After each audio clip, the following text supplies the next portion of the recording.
All right. So there's a debate that's been going on. Plus minus. Is it worthwhile? No, it's a team stat. Not the first time I've heard it. So all I do is a simple Google search. And I Google searched best plus minus ratings of all time. So this is career best plus minus players in the history of the game since they started keeping track. I'm just going to go through the list. Number 1, Larry Robinson with a plus of 730. Number 2, Bobby Orr with a 597, and he played less than half the games Larry Robinson did. Number 3, Raymond Bourque, 528. Wayne Gretzky's number 4, Bobby Clark's number 5, Denny Potvin's number 6, Serge Savard is number 7, Guy Lafleur's number 8, Brian Trottié's number 9, Nick Lidstrom's number 10, Brad McCrimmon is number 11, Mark Howe is number 12, number 13 is Steve Shutt, number 14 is Scott Stevens, number 15 is Mike Bossy. They're all Hall of Famers except McCrimmon. Number 16, Al MacInnis. Number 17, Brad Park. Number 18, Dallas Smith, who was born in 1941. That's the one that I look at and go, okay, whoever. Number 19, Chris Chelios. Number 20, Jacques Lemaire. So, yeah, that really proves that plus minus really does mean nothing. You can't listen to it. It's a meaningless stat. Pointless. The funniest thing is, here's my deal. Here's how I see it. You've got a guy who goes out there, and during the playoffs, you'd see this. They put a lineup and they'd go, these guys, here's how they are tonight, and you'd see no shots, one shot, -3. And that line's been on the ice for 3 goals against, no goals for, and this is where they're at. The next night, the coach is going to change things up because you can't have a line that's -3 and leave them together. So you change it up. Now let's say 2 of the 3 guys are pluses the next night, and the other guy's still a minus because he's still dragging that line down. There's reasons. Maybe he's not comfortable, maybe he's not confident, maybe he's hurting, maybe he's got a bad shoulder, bad knee, bad whatever. But like for instance, the Sedins, I can tell if they're hurt because the minuses start adding up. Their mobility starts to struggle. They lose the ability to cycle. It's really obvious when, especially Henrik, when Henrik's hurting, you can really see it. His game is really severely affected. Now, let's see if this thing will let me do this the other way. No, it only goes by the top. There's no way to look. I don't think there's a way to look at the other end of the spectrum. Unless I do. Well, I can do another search here. Where's...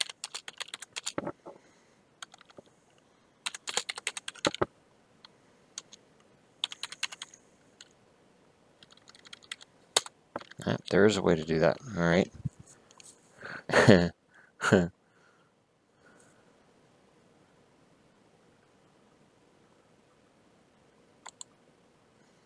I don't know if it'll let me do it or not. Okay, there's plus. That's still the same guys. I'm looking for minuses. The best active player in terms of plus minus for his whole career is Yager with a 314. Next up is Datsuk with a 249, then Marian Hossa with a 238, Henrik Sedin with a 214, and Sedin's played on some really crappy teams. Thornton's a 199, Daniel Sedin's a 184, Kunitz is a 183. Borje Solving was like a 180, and he was on some really bad teams. So my point is this: Bo Horvat had a bad season. The first half. The second half he played really well. The first half was bad. I don't look at advanced stats. How do I know he had a bad season? Well, A, I have eyeballs. So advanced stats are, I watch a game and I can tell who's not playing well. You don't need charts and graphs and shit. I can tell who's not playing well. But on as well as that, it's just there's the stats. There's goals, assists, and plus minus. These are the stats. And sure, they only tell part of the story, but the thing I find funny is that if a guy comes out of a game as a -2, that means 2 goals were scored while he was on the ice, or 3 goals were scored while he was on the ice against, and 1 goal was for. If his teammates were not minus players, that means he and his line had a bad matchup. If he has consistent minuses and they change who he's playing with and his teammates aren't in that same category, there's something wrong. Like I said, it could be a bad fit. Maybe he doesn't fit with that team. You know, Nick Bonino's a popular topic of conversation. He didn't fit with the Canucks. He honestly did not have a good year when he was in Vancouver, and he never seemed to really fit.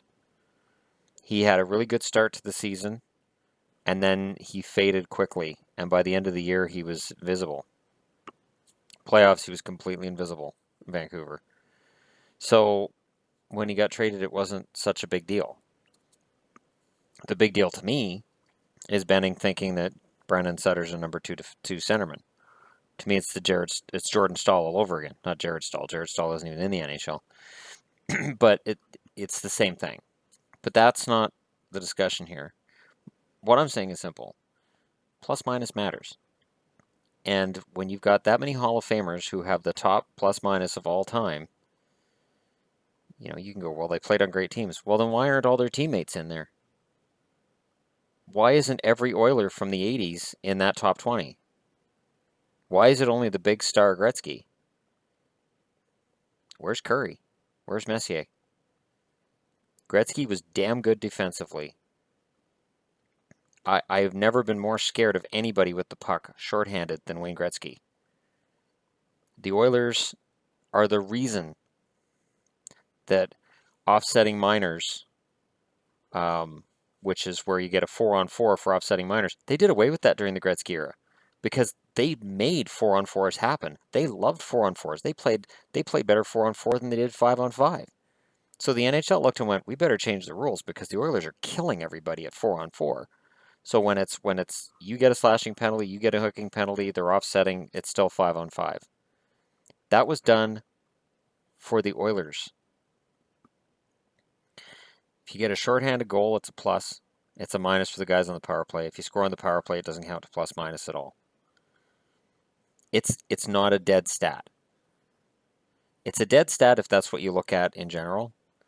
But when I look at a guy and he's played 28 games and he's got a -19, I'm sorry.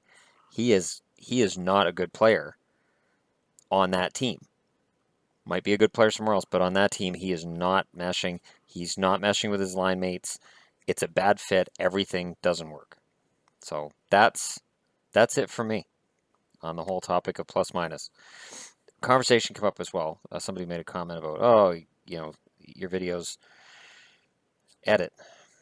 Well, if I'm spending over an hour between making videos and uploading them, and I'm spending, let's see, I leave here for work at 3:30 in the morning, and I get home at 1:30 in the afternoon, so that's 10 hours. So that's 10 hours I'm out of the house. Another hour, say, making videos. So that's 11 hours. And if I start adding in editing time, like I've already got it where I don't really have time to write my books right now, and that's pissing me off because I really want to get Into the Void Violation finished. I want Violation out there because it's the best book I've ever written. And I'm 43,000 words into it. I want to hit 75,000 words, and then it's good to go. I've got this fantastic scene I'm writing right now where all this really cool stuff's going on, and I don't have time to write it because I want to make sure I have time to watch my TV shows. I want to get my Rick and Morty fix. I want to make sure I know what's going on in the world of politics because there's some crazy stuff going on right now in the U.S. I want to stay up to date on that. I don't have time for everything. So if I start editing, and I mean, now I talk about money I've made on my videos. I haven't made a cent yet. Until you make $100, AdSense doesn't pay anything. So I've still not made any money off these videos, and I've agreed, yeah, if I make money off these videos, if my channel gets bigger, then I definitely will pour money into it in terms of I'll get really good editing software. But man, I know how much work goes into making videos. I used to. I used to edit videos together for my old wrestling site. I did about 3 or 4 videos, and I was just doing like those Titantron entrances you see when you watch a wrestling show. I was doing that for wrestlers I'd created. Huge pain in the ass. But I would spend hours doing a 5-minute video, and it would come off looking really professional. But it was a pain. And once you get into copyrights with current YouTube situations, it's horrible. Everything is copyrighted. So as soon as I put any song on, and I know, numerous songs I want to put on. There's a song from a singer named Leah, who's out of Abbotsford here, called Alpha A Omega. And it's this really cool heavy metal, melodic. It's like Nightwish. Like she's like a very melodic singer, and it's heavy music, but it's not like aggressive in your face. It's pretty and it's almost classical, but it's not. Like she's operatic singing, but she's not, and it's this beautiful, whimsical, and I think that would be a great way to intro videos. Awesome. But in terms of all I'm using for making my videos is the camera software that comes with Windows, because I have this live broadcast thing that I used when I did the live broadcasting for free agency. Yeah, that was a 10-day trial. And now every time I load up my computer, it goes, pay, pay, pay. I hate that shit. I don't mind buying software. The other problem I have is because I've got my laptop and because laptops suck now, they don't have disk drives. So if I go to Best Buy and I'm like, I want to get software. Oh, it's on disk. Now I got to get an external disk drive for my laptop. And it starts costing a lot of money. And if I'm not making money, that's throwing bad money after good. I don't have to be Mr. Wonderful, Kevin O'Leary, to understand that spending money on a channel that's not making money right now, probably a bad idea. Like I spent $50 on the headset to improve the sound, and and I still get complaints. I'm not going to sound like Bob McCown. I'm not going to sound like Tim and Sid. I don't have a set. I'm in my living room. I got cats behind me. Like I'm at home. I worked 8 hours today. I'm dead friggin' tired. We're so busy right now. And, my feet hurt. My shoulders hurt. I've got like numbness going on with my left hand over the last week that I'm trying to figure out. Like, this is my relaxation right here. And if I start adding all of this other stuff to do with it, it stops being a relaxation thing and it becomes work. I don't mind that, but not when I still have 8 hours work there. I don't want to come home and feel like, oh, I have to go to work.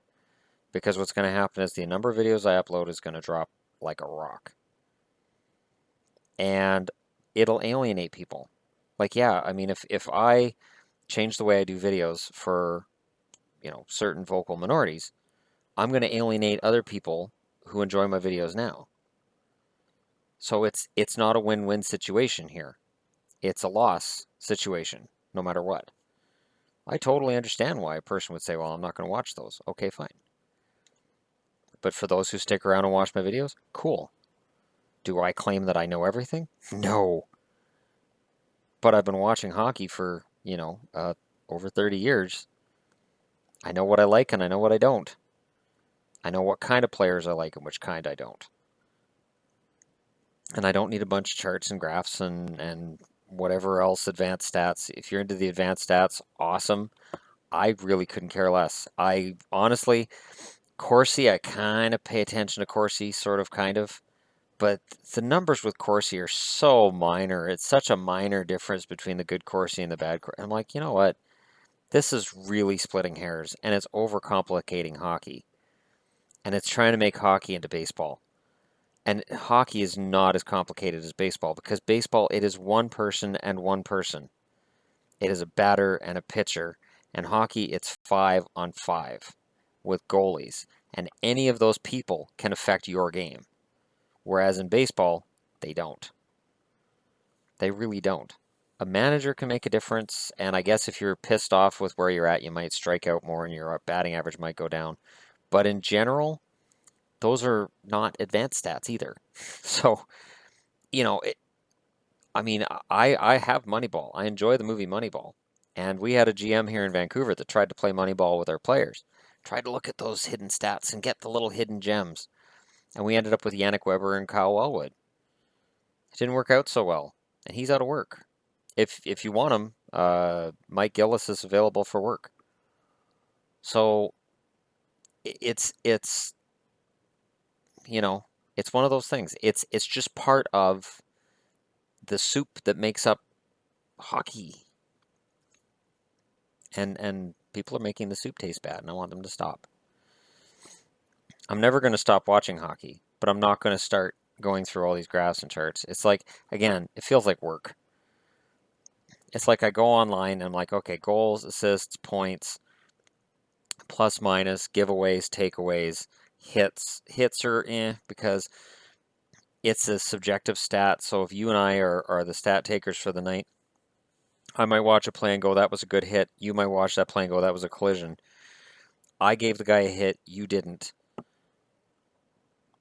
The Islanders apparently are bad for that.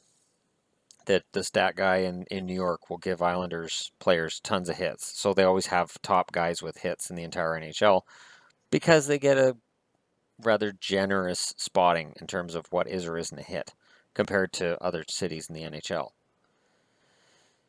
So yeah, that's just how I feel. And that's, my thing. But thanks for watching. I'm going to get into projecting opening night lineups again for today. And tomorrow's my Friday, so hopefully I'm getting some cash tomorrow from Amazon. I'm hoping that all the banking stuff goes through this time and everything works really well. Because I could really use that $150 right now. That'd be really nice. Because then I get paid on Friday, and I've got a stat on it, and I've got overtime. I've got about 6 hours overtime, and I don't bank my stat holiday for July 1st. So that's about a 95, like it's, 95-hour check, and then I get my child tax next week, and so I've got all this money coming in, but I don't have it yet. You know that feeling? When you're like, I'm going to have money, but I don't have it now. So, yeah, that'll be fun. And I'm also considering, while it's nice to have this scenery of crap behind me, I'm considering taking the laptop and actually filming entries in different areas, going elsewhere, and seeing how that works.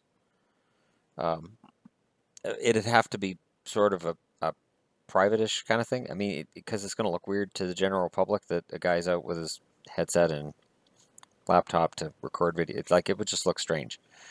So it would have to be dependent on the time of day and dependent on where. But I think I could figure something out. I want to do something fun to, make it so people are like, oh, well, that's cool. That's better than the scenery at home. I mean, I got a river that's about 2K down the road. And if I did a video where the river's in the background, you guys would warn me if there was a bear coming, right? Like I can't see, like there's no actual monitor for me to see what's going on. That would be a good video, wouldn't it? That'd go viral quick. If I was bad talking the Bruins and then there's a brown bear right behind me, tap me on the shoulder. I'm a Bruin. What are you talking about? Oh, I love the Bruins. They're going to win the cup. Anyhow, thanks for watching.